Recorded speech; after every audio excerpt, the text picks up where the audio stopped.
হযরত মাওলানা মোহাম্মদ জুবায়ের আহমেদ তাশরিফ সাহেব ওনার মূল্যবান আলোচনা রাখার জন্য অনুরোধ করছি। আসসালামু আলাইকুম ওয়া রাহমাতুল্লাহি ওয়া বারাকাতুহু। ওয়ালাইকুম আসসালাম। আপনারা হাজার হাজার মানুষ এখানে আছেন, কিন্তু অল্প কয়েকজন মানুষ জবাব দিলেন। আল্লামা সাইদ রহমাতুল্লাহ আলাইহি বলেছেন, বিড়ালের মতো 500 বছর বেঁচে থাকার কোনো লাভ নাই, সিংহের মতো 1 ঘন্টা বাঁচতে চাই। ঠিক না বেঠিক? সেভাবে বীর পুরুষের মতো জবাব দিতে হবে, পুরুষের মতো জবাব দিতে হবে, ইমানদারের মতো জবাব দিতে হবে। আসসালামু আলাইকুম ওয়া রাহমাতুল্লাহি ওয়া বারাকাতুহু। الحمد لله نحمده ونستعينه ونستغفره ونعوذ بالله من شرور أنفسنا ومن سيئات أعمالنا. من يهده الله فلا مضل له ومن يضلله فلا هادي له. ونشهد أن لا إله إلا الله وحده لا شريك له. ونشهد أن سيدنا وحبيبنا ومولانا محمدا عبده ورسوله الذي أرسله بالحق بشيرا ونذيرا وداعيا إلى الله بإذنه وسراجا منيرا. أما بعد فقد قال الله تعالى في كلامه المجيد وفي فرقانه الحميد. أعوذ بالله من الشيطان الرجيم. بسم الله الرحمن الرحيم. يا أيها الذين آمنوا كتب عليكم الصيام كما كتب على الذين من قبلكم لعلكم تتقون. صدق الله العظيم. وقال النبي صلى الله عليه وسلم: شعبان شهري ورمضان شهر الله، أو كما قال النبي عليه الصلاة والسلام. وقال تعالى في شان حبيبه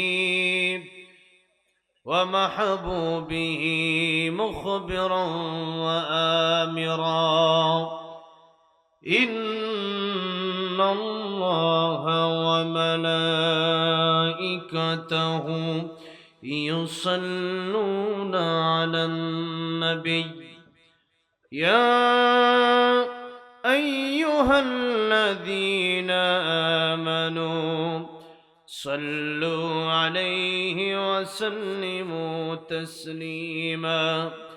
اللهم صل على محمد وعلى آل محمد كما صليت على إبراهيم وعلى آل إبراهيم إنك حميد مجيد. اللهم بارك على محمد وعلى آل محمد كما باركت على إبراهيم وعلى آل إبراهيم إنك حميد مجيد নাটোর জেলার অন্তর্গত আশরাখালী গুরুস্থান ও মাদ্রাসার উন্নতিকল্পে 23তম বিরাট ইসলামী জলসার সম্মানিত শ্রদ্ধাভাজন সভাপতি আলহাজ মোহাম্মদ সান্না ওয়াদুদুল ইসলাম সাহেব, আল্লাহ রাব্বুল আলামিন ওনার হায়াত দারাজ করেন, পড়েন আমিন। সহ সভাপতি বৃন্দ, আমার পূর্বে আলোচনা রেখেছেন হযরত মাওলানা মুহাম্মদ জহিরুল ইসলাম জিহাদি দামাত বারাকাতুহুম। অত্যন্ত সুন্দর কথা বলছিলেন। আল্লাহ ওনার কোরআন সুন্নাহর কথাগুলি আমাদেরকে আমল করার তৌফিক দান করেন, পড়েন আমিন।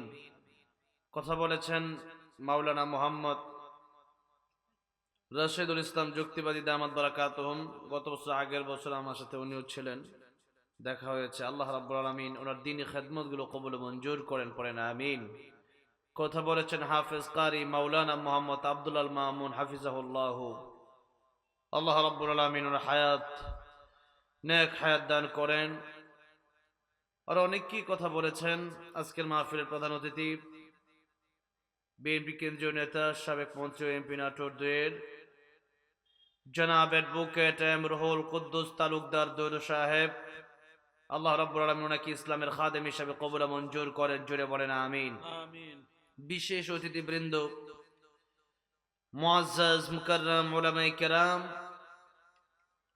তালিবুল ইলম ভাইরা, প্রাণ প্রিয় যুবক ভাইরা, আল্লাহর পিয়ারা মুরব্বী বাবাজিরা, পর্দার অন্তরে বসা শ্রদ্ধা সম্মানিতা মা ও বোনেরা, আল্লাহ সুবহান মহিয়ান গরিয়ান রব্বুল ইজ্জাত ওয়াল জালালের আলিশান দরবারে হৃদয়ের গভীর থেকে শুকর আদায় করছি যে মহান রব্বুল ইজ্জাত ওয়াল জালাল আমাদেরকে অত্যন্ত দয়া করে, মায়া করে, ভালোবেসে দ্বীনের জন্য কবুল করেছেন, মঞ্জুর করেছেন, কোরআনের বাগানে আসার বসবার তৌফিক দান করেছেন। সেই জন্য হৃদয়ের গভীর থেকে শ্রদ্ধা জড়িত কণ্ঠে আল্লাহর প্রেমে মাতোয়ারা হয়ে ইমানের আওয়াজকে উঁচু করে জবান ছেড়ে দিয়ে সকলে একযোগে পড়ছি আলহামদুলিল্লাহ। আমরা স্বাভাবিক কথা যেভাবে বলি, গীবত যেভাবে করি, মিথ্যা যেভাবে বলি, মানুষকে ধমক যেভাবে দিই, তখন আমাদের গলার জোর থাকে। কিন্তু আফসোস হলো মাহফিলে আসলে আমরা কথা বলতে চাই না, আল্লাহ নামটা একটু নিতে চাই না। সারা বছর তো এমনিই নেন না, সারা বছর তো সবার কথা বলতেছি না, অনেকেই সারা বছর তো এমনি নেওয়া। এখন যেহেতু জান্নাতের বাগানে আসছেন, তারপরেও যদি না নেন তাহলে বলেন, তাহলে তো আপনার কপাল পড়ে, আল্লাহর নামটা আপনার মুখ দিয়ে বের হতে চায় না। তো এই জন্য মেহেরবানি করে জবান ছেড়ে দিবেন, একটা জবানও বন্ধ থাকবে না। চিৎকার মেরে পড়ছি আলহামদুলিল্লাহ। আসলে নাটোরে এই বছরে একটাই প্রোগ্রাম, আমার এই পুরো জেলায় এই একটাই প্রোগ্রাম। ব্যস্ততা অনেক বেড়ে গেছে, প্রোগ্রাম অনেক বেড়ে গেছে, যার কারণে এখন আমাদের দিকি প্রোগ্রামগুলো বেশি করতে হয়। এক সময় নাটোরে আসতাম, মোটামুটি প্রতি সপ্তাহে আসা হতো, প্রতি মাসে আসা হতো। নাটোরে প্রায় জায়গাগুলোতে আমি আসছি আলহামদুলিল্লাহ। তো নাটোরের বা এদিকের সিস্টেমগুলো হচ্ছে যে মোটামুটি প্রধান বক্তা 10টায় 10:30টায় উঠে পড়ে। তারপরেও আজকে যিনি আমাকে দাওয়াত করেছেন, গতবারও যার সাথে আমার একটা ভালো সম্পর্ক, আমাদের সাংবাদিক সুহাগ ভাই, ইসলামী আন্দোলনের কর্মী, এবং ওনার সম্মানিত শ্বশুর মাওলানা আজিজুল ইসলাম সাহেব, ওনারা আমাকে অত্যন্ত মহব্বত করেন। আমি সেই 10টা 15 এসেছি, আসার পরে দ্রুতই দেওয়ার জন্য বলছিলাম, কিন্তু ওনারা বলল যে দ্বিতীয় বক্তা উঠছে 10:30টায়, তো কিভাবে দেওয়া যায়। তো আমি বললাম ঠিক আছে, কোনো সমস্যা নাই, আমার এত তাড়াহুড়ার কোনো দরকার নাই, আপনার যেভাবে ভালো মনে করেন। তো ওনাদের ভালো মনে করাতেই মোটামুটি 1 ঘন্টা আমরা ঘরে ছিলাম। তো যাই হোক, এই লম্বা টাইমটা মানুষ বসতে চায় না রাত 12টার পরে, কারণ মোটামুটি সবাই কর্মজীবী মানুষ, সবারই দিনে কাজ ছিল, কাজ থেকে ফারেগ হয়ে মাগরিবের পর বা এশারের পর আস্তে ধীরে এখানে এসেছেন। আবার ঘুমের প্রয়োজন, সকালে চাকরি আছে, কাজ আছে, ক্ষেত খামার আছে। তো এই জন্য আমাদের, যদিও আমরা রাতের বেলায় আমাদের প্রোগ্রাম হয় বিভিন্ন জায়গায়, দিনে খুব কমই হয়, কিন্তু আপনাদের কাজগুলো দিনের বেলায় বেশি, যার কারণে লম্বা সময় আজকে আলোচনা করবো না। আমি আসার আগেই বলছি তাহলে আজকে আলোচনা বেশি করতে পারবো না, ওনারা বলছে ঠিক আছে আপনি মুআফিক অনুযায়ী করেন। তো যতটুকুন সময় দেখবো যে আপনাদের ধৈর্য আছে ততটুকুন সময় আমি করতে পারবো ইনশাআল্লাহ, কারণ ধৈর্যের একটা ব্যাপার আছে।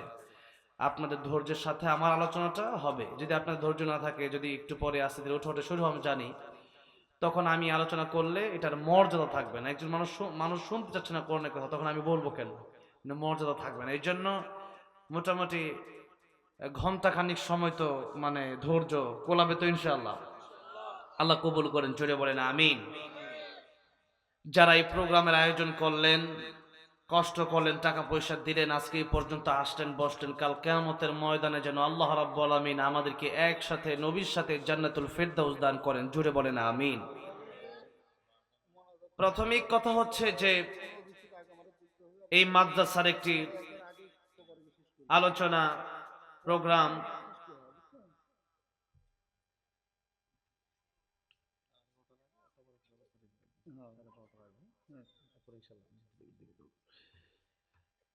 মাদ্রাসা সম্পর্কেও কিছু বলা দরকার। দ্বিতীয়ত হচ্ছে এই মাসটা শাবান, সামনে আসতেছে রমজানুল মুবারক, গুরুত্বপূর্ণ এই মাস। তাই এই মাস সম্পর্কে আমাদের কিছু কর্মসূচি আছে, আমাদের কিছু জানার ব্যাপার আছে, কিছু বোঝার ব্যাপার আছে। সেই বিষয় নিয়েও কিছু সময় আলোচনা করব ইনশাআল্লাহ। মাদ্রাসা এটা হচ্ছে পৃথিবীর সর্বশ্রেষ্ঠ জায়গা, পৃথিবীর সর্বশ্রেষ্ঠ জায়গা। কেন? নবীজি বলেছেন খায়রুকুম মান তাআল্লামাল কুরআন ওয়া আল্লামা, এই পৃথিবীতে সর্বশ্রেষ্ঠ মানুষ তারা যারা কোরআন শিখে এবং শিখায়। এই মাদ্রাসার মধ্যে এই একটা কাজের জন্যই মাদ্রাসা খোলা, মাদ্রাসার দরকার, মাদ্রাসার প্রয়োজন। আর যতদিন পর্যন্ত কোরআনের শিক্ষা থাকবে ততদিন পর্যন্ত এই পৃথিবী ঠিক থাকবে, দেশ ঠিক থাকবে, সমাজ ঠিক থাকবে, দেশে প্রকৃত মানুষ থাকবে। যেদিন থেকে কোরআনের শিক্ষা বন্ধ হয়ে যাবে, মাদ্রাসার শিক্ষা বন্ধ হয়ে যাবে, আল্লাহর কসম কেটে বলতে পারি হাদিস শরীফের ভাষায় পৃথিবী টিকবে না, পৃথিবী থাকবে না, কিয়ামত হয়ে যাবে। তাহলে এবার বলেন এই মাদ্রাসা শিক্ষার দরকার আছে না নাই? 9 জন মানুষ, 9 জন ছাত্র আজকে কোরআনের হাফেজ হয়ে গেল। এই ছোট্ট মাদ্রাসা থেকে, ঢাকার বড় বড় মাদ্রাসা থেকে 10 জন 9 জন হাফেজ বের হয় না। আলহামদুলিল্লাহ, আলহামদুলিল্লাহ বলেন। আপনাদের এলাকার জন্য এই মাদ্রাসাটা রহমত। সারা দিন কোরআন তেলাওয়াত হয়, আপনারা ঘুমায় থাকেন, তাহাজ্জুদের সময় ছাত্রগুলো উঠে আল্লাহর কাছে কান্নাকাটি করে, আল্লাহ রাব্বুল আলামিনের রহমত অঝরে এই নাটনে পড়তে থাকে, আপনাদের এলাকায় পড়তে থাকে। এই জন্য এই মাদ্রাসাগুলোর প্রয়োজন আছে।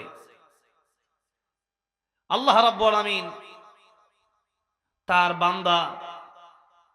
বান্দার কবর আযাব মাফ করে দেয় তাদের সন্তান যখন কোরআনের হাফেজ হয়, বিসমিল্লাহ পড়ে কোরআন শরীফ তেলাওয়াত করে, জোরে কোন সুবহানাল্লাহ। ঈসা আলাইহিস সালাম একদিন রাস্তা দিয়ে যাচ্ছেন, দেখলেন একটা কবর আযাব হচ্ছে। ওনাকে আল্লাহ রাব্বুল আলামিন মানুষকে জীবিত করার মতো মুজিজা, উনি যখন কুম বিইذনিল্লাহ পড়তেন আল্লাহর জন্য, মানুষ তখন আবার প্রাণ ফিরে পেত, সুবহানাল্লাহ। একটু পরে আবার তিনি আসতেছেন, আসার সময় দেখলেন সেই কবরটাই জান্নাতের বাগান হয়ে গেছে, সুবহানাল্লাহ। ঈসা আলাইহিস সালাম জিজ্ঞাসা করলেন, আমি একটু আগে রাস্তা দিয়ে যাচ্ছিলাম, দেখলাম তোমার কবরে আযাব হচ্ছে, এখন দেখলাম তোমার কবরটা জান্নাতের বাগান হয়ে গেছে, কারণটা কি তুমি আমাকে বলবে? সেই কবরবাসী, সেই কবরে থাকা ব্যক্তিটি বলল, পয়গম্বর ঈসা রূহুল্লাহ, আমার কবরে একটু আগে জাহান্নামের আগুন ছিল আপনি জানেন, কিন্তু আমি পৃথিবীতে একটা এতিম সন্তান রেখে এসেছিলাম। এখানে আজকে যাদেরকে পাগড়ি দেওয়া হলো একজন এতিম সন্তানও ছিল, ঠিক না? মাদ্রাসায় এতিম বাচ্চা আসলে কখনো ফিরিয়ে দেওয়া যাবে না। আমি আমার গাজীপুরে এতিম বাচ্চাদেরকে কখনো ফিরানোর চেষ্টা করি না। এতিম বাচ্চাদেরকে আমরা জায়গা দেওয়ার সবসময় চেষ্টা করি। আমাদের মাদ্রাসা যদিও গ্রামের চেয়ে শহরের মাদ্রাসা খরচ অনেক বেশি, আমাদের প্রাইভেট মাদ্রাসা, তারপরেও আমাদের মাদ্রাসা অনেক ইতিম আছে। আর আমি নারায়ণগঞ্জ জারাহান ইন্টারন্যাশনাল মাদ্রাসা, সেটার ভাইস প্রিন্সিপাল আমি, সেখানে প্রায় 200 ইতিম। বাহিরের আউটসাইড থেকে কোনো লোকের কাছ থেকে 1 টাকাও নেওয়া হয় না, আলহামদুলিল্লাহ বলেন। 200 ইতিম, দৈনিক মাসিক তাদের এক একজনের পিছনে খরচ হচ্ছে প্রায় 12 থেকে 15,000 টাকা, আলহামদুলিল্লাহ বলেন। তো ইতিম বাচ্চার কারণে, একজন ইতিম সন্তানকে আপনি আদর করার কারণে আমার নবীকে ভালোবাসা হয়। নবী বলেছেন এই যে 2টি আঙ্গুল, এই 2টা আঙ্গুল যত কাছাকাছি, জান্নাতের ভিতরে যারা ইতিমকে ভালোবাসবে তারা থাকবে আমার এত কাছাকাছি। জোরে কোন সুবহানাল্লাহ। এই জন্য আমার নবী ছিলেন ইতিম, ইতিমদেরকে আমরা ভালোবাসবো। যেখানে ইতিম আছে সেখানে আমরা দান বেশি বেশি করবো। ইতিমকে ভালোবাসলেন না, তাকে ভালোবাসলেন না, আপনি নবীকে ভালোবাসলেন, সুবহানাল্লাহ। আর নবীকে ভালোবাসলেন, নবী বলেছেন কানা মাই ফিল জান্নাহ, আমার সাথে তোমরা জান্নাতে থাকবা, সুবহানাল্লাহ। এই জন্য কথাটা বলতেছি, পয়গম্বর ঈসা রুহুল্লাহকে বলেন, পয়গম্বর আমার সন্তান এতদিন পর্যন্ত বড় ছোট্ট ছিল, বড় না বড় ছোট্ট, মানে অনেক ছোট্ট ছিল। তার মা আজকে একটু আগে মাদ্রাসায় ভর্তি করে আসছে। আর আমার ছেলে যখনই পড়া শুরু করলো বিসমিল্লাহির রহমানির রহিম, এই বিসমিল্লাহির রহমানির রহিম পরম করুণাময় অসীম দয়ালু আল্লাহর নামে শুরু। আল্লাহকে দয়ালু বলে ডাক দিছে, করুণাময় বলে ডাক দিছে। আল্লাহ বলেন ফেরেশতা এই বান্দার কবরে আযাব হতে পারে না, তার সন্তান নিয়ে আমারে রহমান বলে ডাকছে, রহিম বলে ডাকতেছে, এই সন্তানের বাবার কবরে আমি আল্লাহ আযাব দিতে পারি না, এই সন্তানের বাবার কবরকে আমি আল্লাহ জান্নাতের বাগান বানিয়ে দিলাম। এই হলো মাদ্রাসা শিক্ষার ফজিলত, দুনিয়াতে হলো পরকালে হলো। কোরআন শিক্ষার কারণে একজন মানুষ প্রকৃত মানুষ হয়ে যায়। প্রকৃত মানুষ হওয়ার জন্য আর রহমান আল্লামাল কোরআন খলাকাল ইনসান, আল্লামাল কোরআন আগে, খলাকাল ইনসান পরে। আগে কোরআন শিক্ষার কথা এসেছে, পরে মানুষ হওয়ার কথা এসেছে। তাই কোরআন শিক্ষা ছাড়া ভালো মানুষ হওয়ার বিকল্প কোনো রাস্তা নাই। ডক্টর ইঞ্জিনিয়ার বানান, তাতে কোনো সমস্যা নাই, কিন্তু আপনার সন্তানের প্রাথমিক শিক্ষা হবে মাদ্রাসা শিক্ষা, প্রাথমিক শিক্ষা হবে কোরআনের শিক্ষা। কথা বলেন ঠিক না ঠিক? আসুন কোরআন শরীফের শিক্ষা সম্পর্কে আমরা অল্প কথা বললাম, যেহেতু আমরা সবাই জানি কোরআন শরীফ আল্লাহ দিয়েছেন। আমার আগে হুজুর ওয়াজ করে গেছেন, জিয়াদি সাহেব হুজুর, কিতাবুন আনজালনাহু ইলাইকা লিতুখরিজান নাসা মিনাজ যুলুমাতি ইলান নূর। এই কিতাব এসেছে, কোরআন শরীফ এসেছে মানুষকে জাহান্নামের পথ থেকে বাঁচিয়ে জান্নাতে নেওয়ার জন্য। আর জান্নাতে যারা যাবে এরাই হচ্ছে প্রকৃত লাভবান, এরাই হচ্ছে প্রকৃত সফলকাম, এরাই হচ্ছে প্রকৃত মানুষ। আর না হলে জান্নাতে যদি না যাওয়া যায়, আমি যদি জাহান্নামে যাই, আসহাবে কাহাফের কুকুরটা জান্নাতে যাবে, আর আমি মানুষ হয়ে যদি জাহান্নামে যাই, তাহলে আমার চেয়ে কুকুরই ভালো। উলাইকা কাল আনআমি বাল হুম আদাল। কে বলেছেন? আল্লাহ বলেছেন। যদি কুকুর যদি মালিক চেনে, মানুষ যদি মানুষ মালিক না চেনে, মানুষ যদি ঈমান গ্রহণ না করে, মানুষ যদি আল্লাহকে না চেনে, সেই মানুষের চেয়ে কুকুরটাই ভালো, শ্রেয়। এই জন্য আমরা যেন কুকুরের চেয়ে অধম নিকৃষ্ট না হয়ে যায়। আল্লাহ আমাদেরকে তুমি প্রকৃত মানুষ বানায় দাও, কোরআনের শিক্ষা আমাদের ভিতরে তুমি দিয়ে দাও, জোরে বলেন আমিন। আসুন, রাত যেহেতু অনেক গভীর হয়ে গেছে, 12টা অলরেডি, পুরো 12টার কাটাই ঘড়ি চলে গেছে, ঘড়ির কাটা পুরো 12টায় চলে গেছে। তাই আমরা লম্বা সময় দেরি না করে আমরা আজকের মূল আয়াতের দিকে আমরা আলোচনা শুরু করি। সূরাতুল বাকারা আয়াত নাম্বার 183। এই সূরাতুল বাকারার 183 নম্বর আয়াত থেকে আজকে আমরা আলোচনা করব। এগুলা কিচ্ছুই দেওয়া যাবে না, মানে ওয়াজ করব কখন আর প্রশ্নের উত্তর দিব কখন, ঠিক না? কারণ কোনো প্রশ্নই দেওয়ার দরকার নেই, কারণ আমার ওয়াজের মূল টাইম শেষ। কথা ছিল 12টা পর্যন্ত আলোচনা করব। আমি টাইমকে খুব গুরুত্ব দিই। কেন দেই? আল্লাহ নিজে কোরআন শরীফে একটি সূরা নাজিল করেছেন, সূরার নাম হচ্ছে টাইম, সূরার নাম হচ্ছে সময়। বলেন সেই সূরার নাম কি?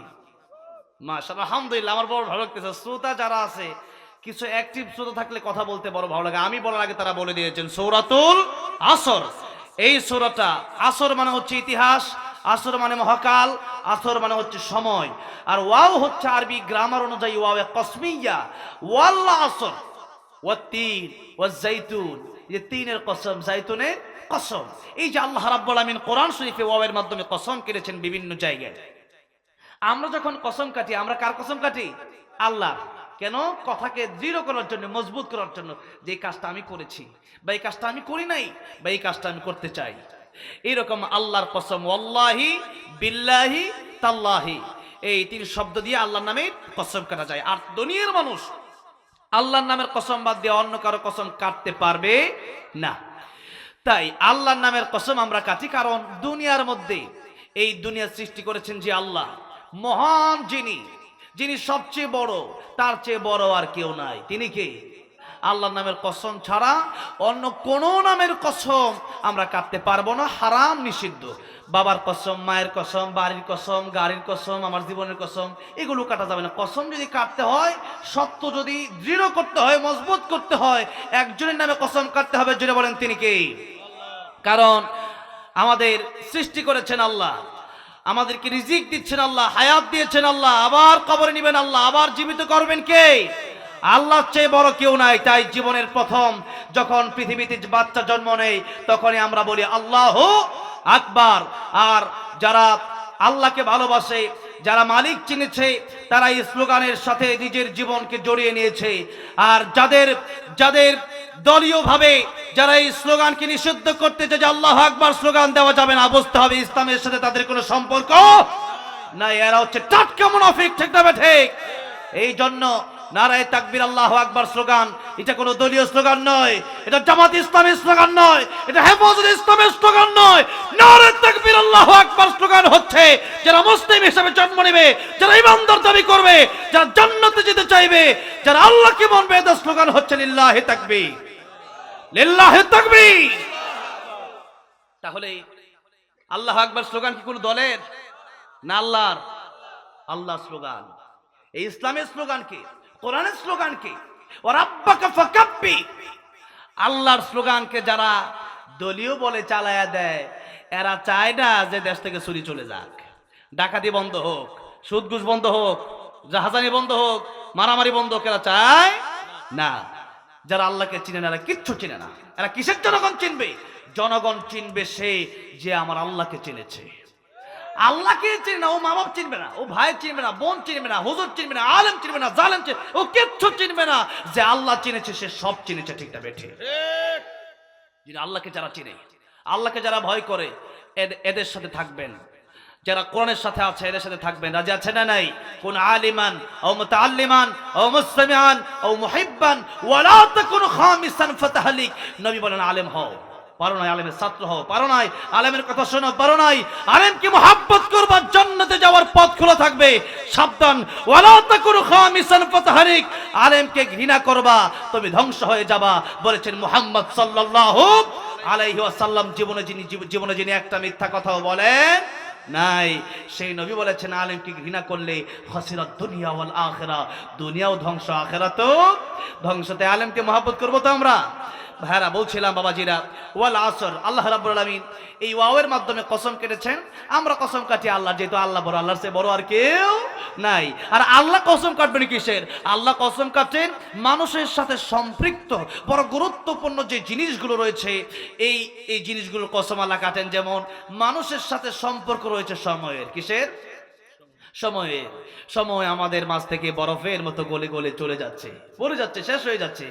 আমরা যে এই যে জীবন চলছে, আমাদের হায়াত বাড়ছে না কমছে? হায়াত কমতেছে। হায়াত কি হচ্ছে? কমতেছে। জীবনে যদি রিজার্ভ থাকে 50 বছর, আমার জীবন থেকে 24 বছর শেষ হয়ে গেছে। আপনার জীবন থেকে যদি রিজার্ভ থাকে 80 বছর, যাদের 60 বছর, তা হয় তার 20 বছর বাঁচবেন। আপনার জীবনে রিজার্ভ আছে 50 বছর, এখন আপনার 49 বছর, আগামী বছর আপনি মারা যাবেন। এটাই বাস্তব কথা। ইযা জাআ আজালুহুম লা ইস্তাখিরুনা সাআতাও ওয়া লা ইস্তাকদিমুন। তাই কার মরণ কখন আসে বলা যায় না। তাই আমাদের মৃত্যুর প্রস্তুতি আমাদের নিতে হবে। আল কাইয়িসু মান দানা নাফসাহু ওয়া আমিলা লিমা বা'দাল মাউত। প্রকৃত জ্ঞানী ওই ব্যক্তি যে নিজের চিন্তা করার পরকালের জন্য আমল করে নেয়। আল্লাহ পরকালের জন্য আমাদেরকে পাথর সংগ্রহ করার তৌফিক দান করেন। জোরে বলেন আমিন। টাইম মেনটেন নিয়ে কথা বলছিলাম, টাইম খুবই মেনটেন করি। আজকের এই প্রোগ্রামটা আমার একেবারে বছরের শেষ দিকে, এরপরে এই রমজানে বিভিন্ন কয়েকটা দেশে যাওয়ার নিয়ত করেছি, বাইতুল্লাহতে যাওয়ার নিয়ত করেছি। দিনে আমার একটা প্রোগ্রাম ছিল, আমার কারি আবু রায়হানের, এই ঢাকা মিরপুরে একটা কোম্পানির অ্যাসিস্ট্যান্ট ডিরেক্টর আমাদেরকে রমজানের শেষ দশকে বাইতুল্লাহ এবং মদিনাতুল মুনাওয়ারায় নিয়ে যাওয়ার কথা বলেছেন, টিকিট করেছেন। আমরা যাব ইনশাল্লাহ রমজানে, যদি টাকা পয়সা থাকে। সামনে রমজান আসতেছে না, বাইতুল্লাহ যাই। কি মজা, কি আনন্দ! যদি মানে ঘুরতে চান, যদি ভালো কিছু দেখতে চান, তাহলে বাইতুল্লাহ যায়, নবীর রোজায় যান। যাবেন তো ইনশাল্লাহ? বিশেষ করে যাদের টাকা আছে, এদিক সেদিক না উড়াইয়া ওখানে যান। রমজানে উমরা করলে নবীজি বলেন হজের সমতুল্য সওয়াব, যেরকম সুবহানাল্লাহ। আমি এবার বড় হজেও যাচ্ছি, জিলকদ মাসেও যাচ্ছি, একবারে বড় হজেও যাচ্ছি, আবার রমজানেও যাচ্ছি। সেই হিসেবে আলহামদুলিল্লাহ আমাকে এইভাবে একটা তো হজ করা যায় কিভাবে, এই মক্কা মদিনায় যে বছরে একবার জিল হজ মাসে, আরেকটা হলো রমজানে গেলে হজের সওয়াব। আরেকটা হজের সিস্টেম আছে, বলবো? ওইটা হলো মা আর বাবার দিকে একবার তাকালে একটা কবুল হজের সওয়াব, যেরকম সুবহানাল্লাহ। সাহাবী বললেন, ইয়া রাসূলুল্লাহ, ইয়া হাবিবাল্লাহ, মার বাবার দিকে যদি 100 বার তাকাই, আল্লাহ রাব্বুল আলামিন আমাকে কতগুলো কবুল হজের সওয়াব দান করবেন? নবীজি বললেন, সাহাবী, 100 বার যদি তুমি মায়ের দিকে তাকাও, আমার আল্লাহ রাব্বুল আমিন 100 কবুল হজের সওয়াব তোমার আমলনামায় দান করে দিবে। শুধু তাই না, আপনি আপনার মা আপনার বাবার দিকে তাকাতে তাকাতে হয়তো স্থির হয়ে যেতে পারেন, চোখে ঘুম চলে আসতে পারে। আল্লাহর ঘুম নাই, আল্লাহর তন্দ্রা নাই। আল্লাহ রাব্বুল আমিন আপনাকে সওয়াব দেওয়ার বেলায় তিনি কোনো স্থির হবেন না। আল্লাহু আকবার। সেজন্য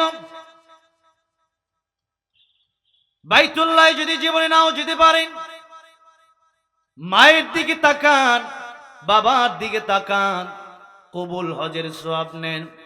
আমি হজে যাব, আমি জানি না হজটা আমার কবুল হবে কি হবে না, আমি জানি না।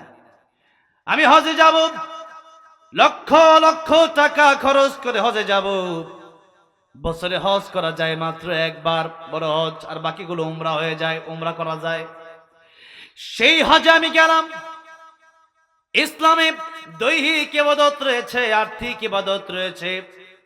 যেমন নামাজ হচ্ছে দৈহিক ইবাদত। নামাজ আপনি পড়লে, নামাজ আপনাকে মসজিদে গিয়ে পড়তে হবে, তাহলে আপনি সওয়াব পাবেন। আপনি মসজিদে 10,000 20,000 টাকা দান করে দিলেন, এক ওয়াক্ত নামাজের সওয়াব কিন্তু আপনার হবে না, দানের সওয়াব হবে। আবার আর্থিকের বেলায়, যাকাত দেওয়ার বেলায়, আপনি আপনার 10,000 টাকা যাকাত এসেছে, আপনি যাকাত দিবেন 10,000 টাকা। আপনি যদি চিন্তা করেন আমি নামাজ পড়ে নেই, 10 রাকাত যাকাত দেওয়ার দরকার কি? আপনার যাকাত আদায় হবে না, ঠিক না? নামাজের বেলায় নামাজ পড়তে হবে, দান করলে হবে না। যাকাতের বেলায় যাকাত দিতে হবে, নামাজ পড়লে হবে না। ইসলামের ইবাদতের বড় সিস্টেম আছে, নিয়ম আছে। আর হাদিস শরীফে এসেছে, আল হাজ্জু আল আজ্জু, হজ হচ্ছে কষ্টকর। হজ করতে দেহও লাগে, টাকাও লাগে। দেহ এবং অর্থের সমন্বয়ে যে ইবাদত হয়, ইবাদতের নাম হচ্ছে হজ। হজ যখন আপনি যাবেন, লক্ষ লক্ষ টাকা আপনাকে খরচ করতে হবে। পাসপোর্ট করতে হবে, ভিসা করতে হবে, টিকিট করতে হবে। লম্বা সময় নেই, জার্নি করে বাইতুল্লাহ যেতে হবে, তওয়াফ করতে হবে, সাই করতে হবে, মিনায় যেতে হবে, মুজদালিফায় যেতে হবে, আরাফার ময়দানে যেতে হবে, কোরবানি করতে হবে। এত কাজ করার পরে আপনার হজটা কবুল হলো কিনা আপনার জানা নাই।